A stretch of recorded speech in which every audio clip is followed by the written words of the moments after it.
Kelly, when I read this decision, it reminded me of the movie Life. And I'll tell you the one scene. I know what I'm talking about. When Eddie Murphy and Martin Lawrence walked into the pie shop, and they said, "Well, can I have a slice of pie?" He said, "Well, no, these ain't no nigga pies." Well, guess what? Now that's legal. That's legal in America right now. I have artistically created these pies. I've invested myself so much into the artistry of my baking that I have created a nigger-free pie.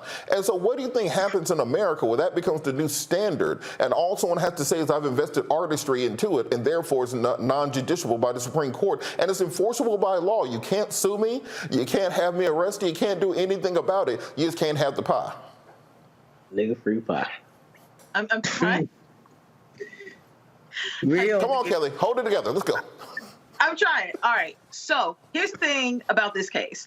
A lot of people are saying, and rightfully so, that this, the company in which, brought this case, it was under First Amendment issues, right? And while that may be true, what I find most interesting and more importantly problematic about this case is the fact that it's not that the court came up with a different test in order to get to their conclusion. What they did was take her plight, being, I don't want to do this because I'm Christian, they took her as a protected class. And they diminished the other protective class being sexual orientation. And for me, the issue with that is you basically put two protected classes against each other. Further, what you did was put one above the other. So what does that mean when you talk about a protected class being a religious class, where traditionally in the Supreme Court is under strict scrutiny, meaning what is the state interest for protecting this class, right? As far as religion is concerned, why are we really protecting? What is the state interest? What does the state have to do with whatever's going on the basis of religion, right? They did not use that type of scrutiny with the sexual orientation one, which is technically speaking a little lower, but they didn't regard that test at all. So my issue with this is, if you have another tier for protected classes outside of what has already been established, what exactly does that mean? And that's what I mean by the slippery slope. So you're telling me that the religious class trumps the class of race. You're telling me that the religious class under strict scrutiny trumps the strict scrutiny class of national origin, trumps sex, trumps age, trumps alienage, trumps migration, all the things that are under that strict scrutiny class. And that's how we are going to get the Jim Crow 2.0, because you're saying that race low-key isn't under strict scrutiny anymore because you don't regard it, and that is the issue here. That's what I am most concerned about, because of that slippery slope.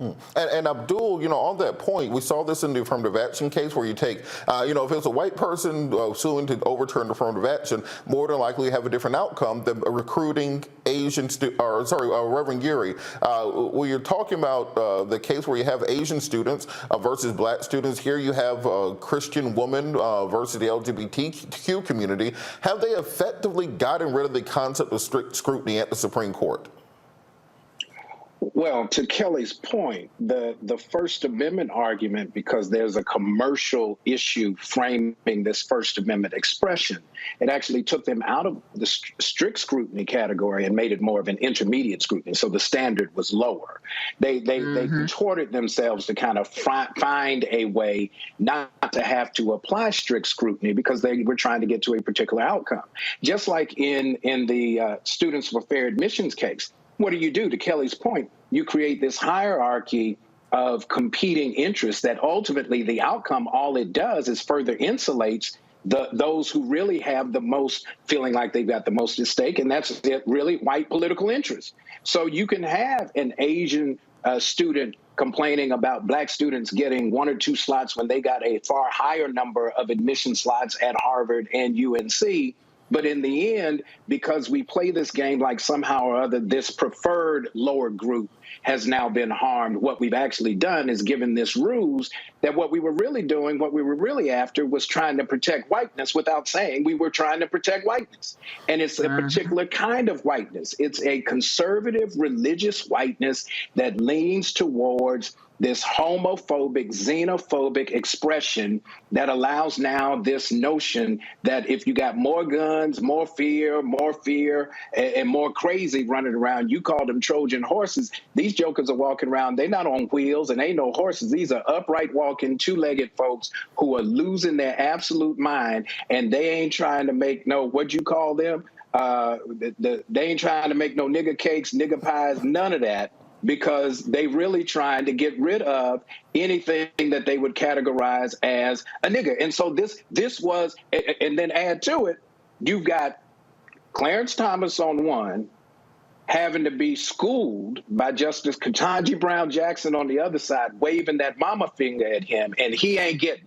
So when you have the overseer loyalists on the overall plantation of the bench, 9 justices, he then becomes the apologist for the white racist leanings of the court, because now he's the one, he ain't even in blackface, he just black, doing everything that he wants them to do, cooning, shucking and jiving, because at the end of the day, this never was about protecting Asian students or protecting some white woman with conservative religion. It's to protect her white husband who's at home worried about whether or not his seed is going to be extinct because of the browning of America. And what Dr. Francis Cress Welsing always told us, it was the irrational fear of white genetic annihilation. That's what this is all about. That's what it's always been about, and it ain't changing no time soon. You know, I think this is why we have to watch so closely this court, because we're moving towards that singularity, the 2040s, when white people will be just one of many minority groups in the country that will no longer be a majority. And as we've seen in nature, when you get to singularity, things start speeding up, things start compressing, and we see them clawing to power. And that's what this Supreme Court is doing right now.